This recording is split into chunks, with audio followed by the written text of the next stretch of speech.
ಇನ್ನು ನಿಮ್ಗೆ ಈ ಬೈಕು ಕಾರ್ ಕ್ರೇಜು ಎಲ್ಲ ತುಂಬಾ ಜಾಸ್ತಿ ಇದೆ. ಸೊ ಮಗಂಗೆ ಕಾಂಪಿಟೇಷನ್ ಕೊಡ್ತಿದ್ದೀರಾ ಹೇಗೆ ಅಂತ? ಇಲ್ಲ ಅದು ನಾವು ಅದೇ ಆದಷ್ಟು ನನ್ನನ್ನು ಐ ಥಿಂಕ್ ಖುಷಿಯಾಗಿರೋಕ್ಕೆ ಪ್ರಯತ್ನ ಬಿಟ್ಕೊತೀನಿ. ಸೊ ಅದೊಂದು ರೀತಿಯಲ್ಲಿ ಈ ಬೈಕ್ಸು ಮತ್ತು ಈ I think high hand bikes ಆಗಿರ್ಬೋದು ಅಥವಾ ಹೈ ಹ್ಯಾಂಡ್ ಕಾರ್ಸ್ ಆಗಿರ್ಬೋದು ಒಂದು ಸ್ವಲ್ಪ ಇಷ್ಟ ಇದೆ. ಒಂದು ಸಮಯದಲ್ಲಿ ಕಾರ್ ಅಂತಂದರೆ ಕನಸಾಗಿತ್ತು, ಬಟ್ ಈಗ is definitely by God's grace we are able to use it. So ಹಾಗಾಗಿ ಒಂದಷ್ಟು ಕ್ರೇಜ್ ಇದಿಲ್ಲ ಅಂತ ಹೇಳ್ತಾ ಇಲ್ಲ. ಮಗನಿಗೂ ಸ್ವಲ್ಪ ಕ್ರೇಜು. ಸೊ ಒಂದು ಜೊತೆಲಿ ಯಾವಾಗ ಸ್ವಲ್ಪ ಅವನ ಜೊತೆನಲ್ಲಿ ಬೈಕ್ ರೇಸಿಂಗ್ ಅದು ಇದೆಲ್ಲ ಮಾಡ್ತೀನಿ. I just try to give him some time. So ಮಗನ ಜೊತೆ ಒಂದಷ್ಟು ಸಮಯ ಕೊಡು ಅಂತ. ಸೊ ಮಗಳು ನನ್ನ ಜೊತೆ ಇರ್ತಾರೆ, ಕಾರಲ್ಲಿ ಆಗಲೂ ಅವ್ನು ಬೈಕಲ್ಲಿ ಓಡಾಡ್ತಾನೆ. So we do some racing. ಮನೆಯವ್ರಿಗೆ ಏನಾದ್ರು ಸಿಕ್ತು ಅಂತಂದರೆ ಒಂದಷ್ಟು ಫ್ಯಾಮಿಲಿಗೆ ಆ ಸಮಯ ಕೊಡ್ತೀನಿ.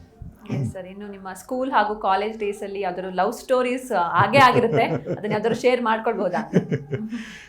ಇಲ್ಲ, ಲವ್ ಅಂತಂದ್ರೆ ಆಗಿನ ಕಾಲದಲ್ಲಿ ನಾವು ನೋಡಿದೇನು ಅಂತಂದ್ರೆ ಯಾರಾದ್ರೂ ನಕ್ಕಿದ್ರೆ ಅದೇ ಲವ್ ಅಂತ. ಸೊ ಪಾಸಿಬಲಿ ಒಂದಷ್ಟು ನಗುಗಳು ಒಂದಷ್ಟು ಲವ್ಗಳು ಇದ್ದು ಇಲ್ಲ ಅಂತ ಹೇಳ್ತಾ ಇಲ್ಲ, but we had our own limitations.